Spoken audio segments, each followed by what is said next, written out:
Halo, salam JP Story.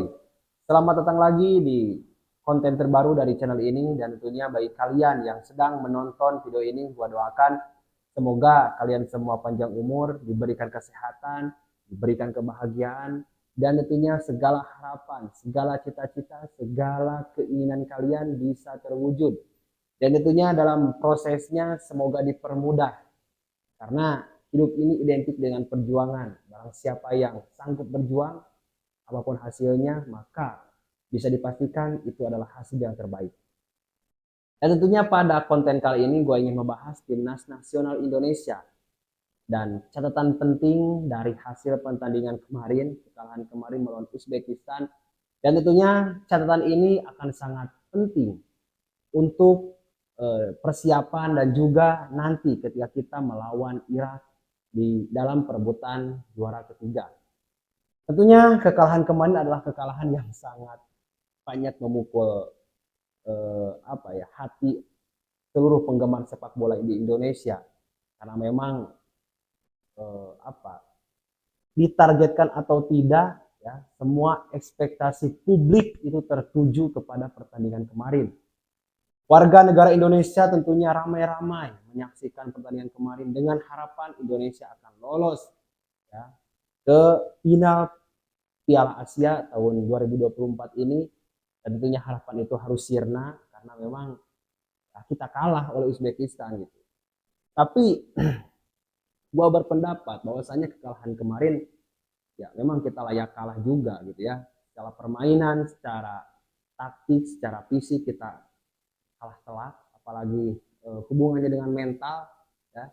Kita sudah kena mental terlebih dahulu dan ya sulit gitu ya untuk mengubah situasi game ketika memang kita sendiri nggak tahu cara mengubahnya seperti apa. Dan memang itu terjadi pertandingan kemarin dan ini akan sangat berdampak jika tidak segera ditangani ketika nanti akan melawan Irak. Artinya catatan penting yang pertama yang ingin gue sampaikan adalah kita harus fokus. Ya. Sintayong menyatakan dalam konferensi pers ya hasil pasca pertandingan kemarin melawan Uzbekistan bahwa Sintayong mengatakan pemain timnas Indonesia itu sudah gugup sejak menit awal dan memang terjadi gitu. Gugupnya pemain timnas kita itu terjadi sejak menit babak pertama dimulai dan menit terakhir babak kedua. Ya. Jadi sepanjang 90 menit kita full gugup. Ya. Kegugupan itu gua rasa itu datang dari Karena publik sepak bola di Indonesia itu sangat antusias.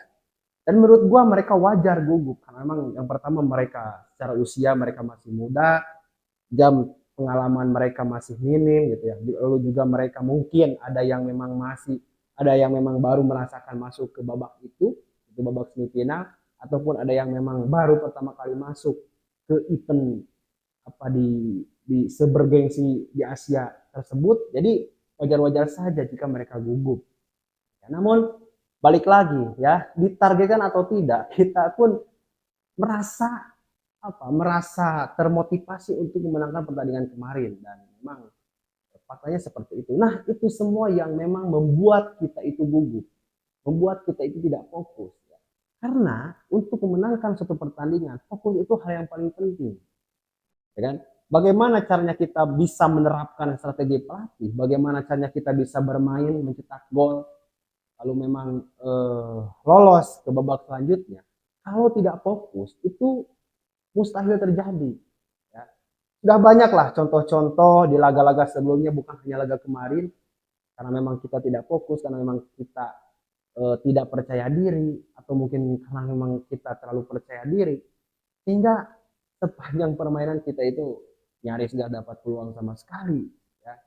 Gak dapat peluang sama sekali. Makanya poin pertama yang harus dijaga nanti ketika melawan Irak itu fokus. Fokus. Bermain aja ya, santai aja. Ya. Apapun hasilnya, jika lu bermain tenang, bermain santai, akurasi passing lu dapet, ya kan? Lalu memang gameplaynya dapet, maka gol akan lebih mudah didapatkan ya, daripada kita bermain emosian, tidak fokus, ya kan? salah passing, salah umpan, mudah kehilangan bola.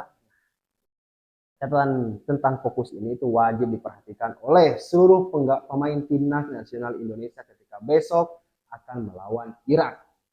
Dan catatan yang kedua, bahwasannya hindari pelanggaran yang rentan mendapatkan kartu. Ini sering terjadi sejak melawan Qatar. Ya, sejak melawan Qatar. Pelanggaran-pelanggaran yang memang dapat memicu diberikannya kartu, entah itu kartu kuning, ya kan, ataupun kartu merah, sebisa mungkin hindari. Ya, meskipun kita tidak dapat menghindar dari yang namanya pelanggaran, ya, apalagi situasi permainannya mungkin sedang terjadi di lini bertahan kita, dan memang kalau tidak dilanggar kemungkinan besar untuk lawan mencetak gol itu besar, itu silakan saja. Tapi jangan sampai pelanggaran itu malah membuat kita semakin tersungkur atau malah membuat kita tidak percaya diri dan tidak fokus. Ya. Kemarin terbukti ketika Rizky Ridho, meskipun konteksnya itu menurut gua itu tidak sengaja, ya kan? Karena memang sulit gitu. Ketika lo menghadang bola, ketika lo menyapu bola, lalu ada lawan, kan gimana caranya gitu ya untuk menghindarinya. Dan memang keputusan wasit terkait Rizky Ridho ini patut diperdebatkan. Memang, ayolah, masa iya gitu ya kan? Eh, ketika menyapu bola kita harus jojol langsung rem gitu, kan sulit. Nah di sana wasit menurut gua itu salah mengambil tindakan, ya salah mengambil tindakan karena memang konteksnya itu kan agak tidak semudah yang memang dibayangkan. Dan memang pelanggaran-pelanggaran yang dapat memicu kartu atau dapat memicu potensi lawan untuk mencetak gol itu harus dihindari. Karena memang seperti contoh kemarin juga ketika memang kita sudah kebobolan kan itu gimana gitu ya. Kita agak kesulitan untuk mengangkat mental kita, untuk mengangkat percaya diri kita dan bisa memenangkan pertandingan. Maka patut diperhatikan juga ini tentang pelanggaran-pelanggaran karena memang sekarang ada VAR ya. Ada VAR. Sekecil apapun pelanggaran yang dilakukan itu bisa dilihat dari VAR karena memang ada wasit yang khusus mengawasi tentang kejadian-kejadian yang terekam dalam VAR. Ya, Rizky Ridho pun kemarin kan korban VAR gitu. Karena sebelumnya wasit kan tidak eh, menggubris hal itu. Tapi ketika VAR mengecek dan menginstruksikan kepada pemimpin wasit utama di lapangan untuk mengecek pelanggaran yang dilakukan oleh Rizky Ridho, memang itu terjadi kartu merah. Nah, makanya kita harus hati-hati. Kita harus terbiasa dengan VAR ini. Meskipun memang ada pemain Liga 1 mungkin yang belum terbiasa dengan VAR, memang kita harus mampu mengontrol tersebut, jangan sampai malah kita menjadi korban VAR lagi. Memang gimana sulit juga gitu ya, karena kamera VAR itu kan semuanya sudah terintegrasi dengan semua sudut kamera yang ada di lapangan. Jadi momen-momen apapun yang ada di lapangan itu pasti rekam. Termasuk yang offset kemarin, yang gol dari Ferrari yang dianulir wasit itu kan karena adanya VAR. Ya memang itu offset ya, meskipun banyak orang yang memperdebatkan oh itu tidak offset ya dan sebagainya. Enggak, menurut gue itu offset. Karena memang sebelumnya Ramadan Sananta juga sudah offset kakinya gitu. Ya, sudah offset kakinya. Dan menurut gue kita sebagai warga negara Indonesia pun jangan terlalu memandang ini sebagai sesuatu hal yang ujung-ujungnya mengkebiri suatu pihak gitu yang ataupun mengkebiri wasit. Dan memang wasit ini kan menjadi sebuah netizen Indonesia. Enggak lah, enggak usah seperti itu juga lah. Kita tanggapi dengan santai, kita hadapi dengan lapang dada, kita terima kekalahan kemarin karena memang kita layak kalah juga gitu ya, secara permainan, secara fisik, secara taktik kita kalah telat. Dan gua harap laga besok gak usah terjadi lagi hal seperti ini. Karena kalau kita gagal dalam laga besok, peluang kita untuk melaju Olimpiade itu semakin susah. Ya, meskipun ada satu peluang lagi melalui jalur playoff, itu pun repot menurut gua gitu, karena kita harus bertanding ke negara lawan gitu ya, yang ada di Afrika, dan kita pun harus bertanding lagi di Indonesia. Itu membutuhkan waktu. Ya, syukur-syukur pemainnya dapat izin dari klub. Nah, kalau tidak kan gimana? Jadi pertandingan besok melawan Irak wajib menang agar langkah kita menuju Olimpiade itu bisa mulus. Tentunya kita mendapatkan prestasi yang menjanjikan menjadi juara ketiga dalam ajang Piala Asia. Ya, negara tetangga belum pernah tuh, Malaysia, Thailand, Vietnam, nggak pernah.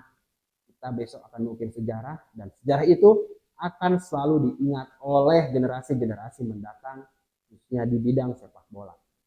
Itu yang bisa gue sampaikan. Terima kasih. Salam JP Story.